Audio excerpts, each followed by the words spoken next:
Channel 10 labelled me and many other Australians as neo-Nazis last Sunday on the national news.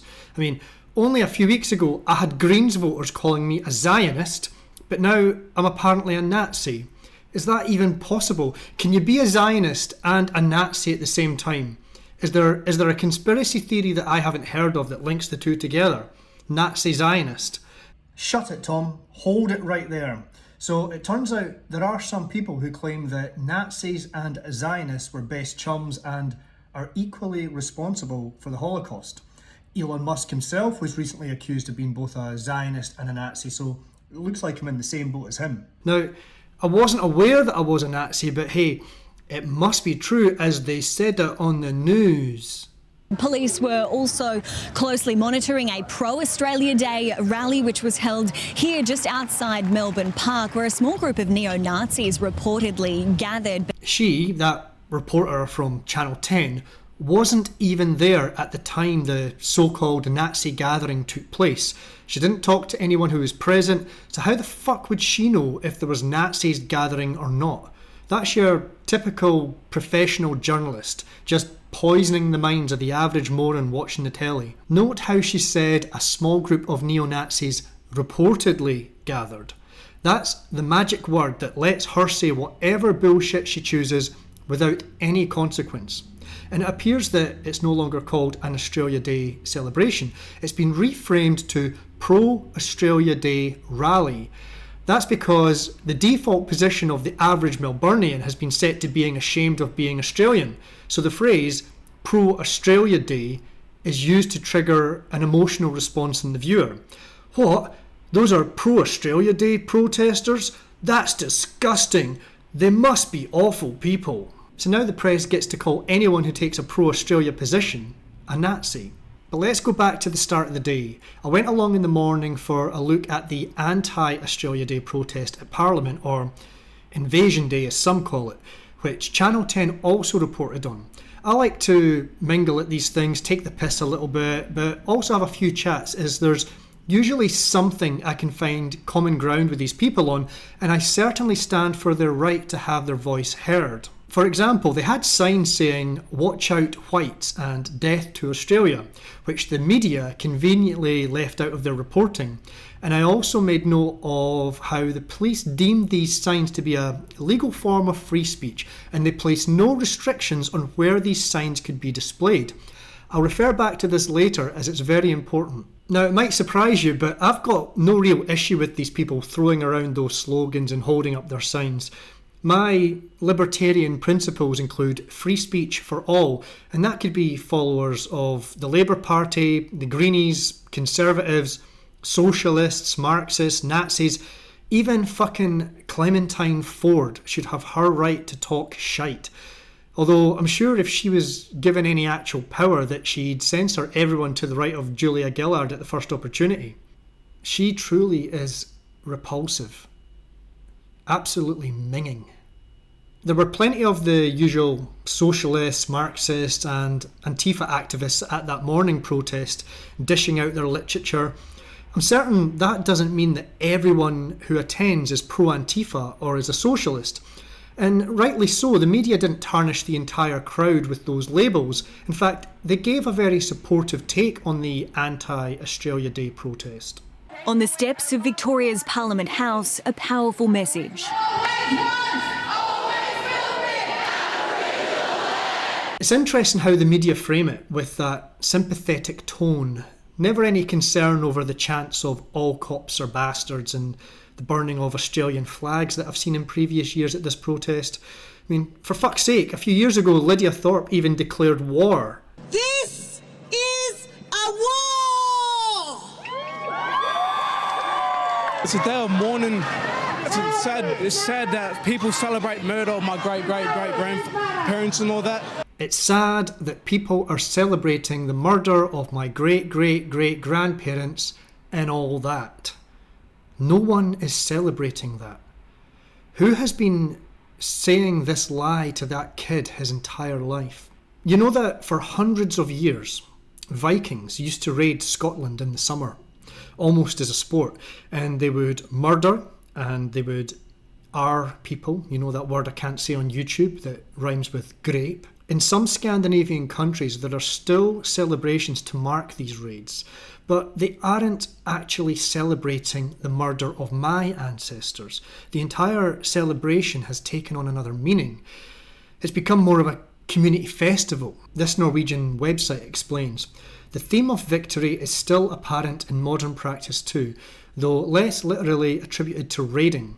Followers today are more likely to interpret the festival as a celebration of courage, ambition and travel. It's a bit like the old Lisa Simpson monologue about the Jebediah Springfield statue. History is messy. Everyone has an ancestor who shat on someone, and everyone has an ancestor who got shat on.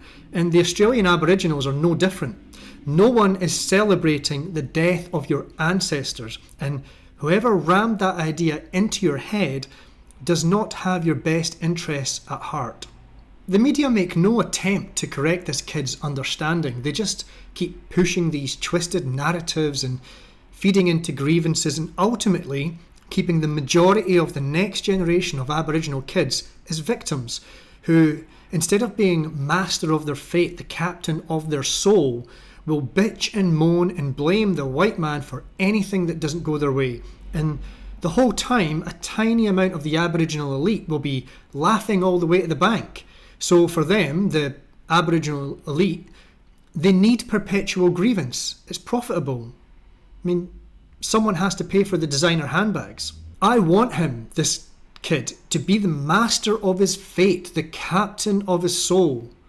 Does that sound like something a Nazi would say? Labour, the Greens, Socialists, they don't want him to be in control of his own destiny. They want him to be forever a victim and to depend on others. It's very sad. So, no, I'm not a neo-Nazi. I'm someone who believes there's a better future for these Aboriginal kids, and it's not through victimhood. Protesters have marched through the streets of capital cities across the country, calling for Australia Day celebrations to be shifted to another day. Calling for a change to the date Australia Day is celebrated. It's a very melancholy day. It brings a lot of tears. They just want the date changed narrative. Like, there was a time when I was a bit more naive where I thought that was the solution, changing the date. But then I started to suspect that this whole grievance has been manufactured by people who have nefarious intent, and they place the grievance into the heads of probably quite well-meaning Aboriginals and activists. And I realised that any date change would simply result in finding another grievance. Then a couple of years ago, there was a clip of some of the leaders of this movement in Melbourne saying that it's never been about the date. So there is no pleasing these activists. We've never asked for change the date. This has always been about platforming the issues within our community. On to the second protest of the day. Remember, I'd just been to a protest that was full of socialists and Antifa, and the media didn't use those words to negatively label me and the others in attendance at the first protest. I've never heard the mainstream media use the term far left. The second protest was a fairly small group of people. I went down with two of my mates who are also not Nazis. I believe this protest and another slightly larger pro-Australia Day march that was from Port Melbourne to St Kilda, I believe they were reactions to several things. One, the insufferable City of Melbourne Council cancelling Australia Day celebrations in recent years, even though other cities are still having fun public events. It was held opposite the Australian Open tennis complex, as they have scaled back their support for Australia Day, so it was a little bit of a dig at the tennis organisers too. And I guess it gave these people an opportunity to discuss their shared concerns over the direction that Australia is heading in, concerns that are not being addressed by the major parties, like, is immigration too high? And at least, can there be more vetting in the immigration process so that we're actually bringing in quality people who will advance the nation? And why are government departments ramming so much anti-Australian ideology into the heads of the public, and also especially into the heads of children? It was colourful, there was plenty of Australia flags. The first thing I noticed when I arrived was the cops telling everyone that they could only hold the Australian flag on one side of the street. They weren't allowed to cross over to the tennis complex. Could you imagine that? The cops dictating where you can hold an Australian flag on Australia Day in Australia, while in the morning they turned a blind eye to watch out whites and death to Australia. It's the typical double standards from Victoria Police that we've gotten used to. There were a mix of people present, a mix of races of people, and yes, there was even some self-described Nazis there, the main one being Blair Cottrell. There were no speeches about running trains to the special showers. I'm told that they don't tell you about that plan on day one. It's a joke. Calm down. Remember, I was accused of being a Zionist a few weeks ago, so I can't be anti-Semitic. I was talking to some random tourists, so maybe I missed the big Nazi part of the speech. But overwhelmingly, the crowd were not Nazis. By the way, I didn't talk with Blair. I didn't get the chance, but I would have happily spoken with him. Do you know why? Because it's okay to talk with people you don't agree with, or with people who you might have some common ground with while disagreeing about other things. It's about time people grew up and allowed themselves to start having adult conversations. I don't get called a Marxist when I spend time talking to the Marxists, but now I'm a Nazi? If two Nazis are kicking a football down the park and me and 20 of my mates join in, is it still a Nazi football game? I mean, for fuck's sake, grow up, people. You've watched too many reruns of Schindler's List. By the way, feel free to call me a Nazi, a fascist, far-right bigot in the comments below. In fact, make sure to make a fresh new comment for each insult that you want to throw at me, because that really helps the channel. Cheers. I think Blair and his guys were very smart in only having a few of them present. I think this was intentional and the media played right into their hands.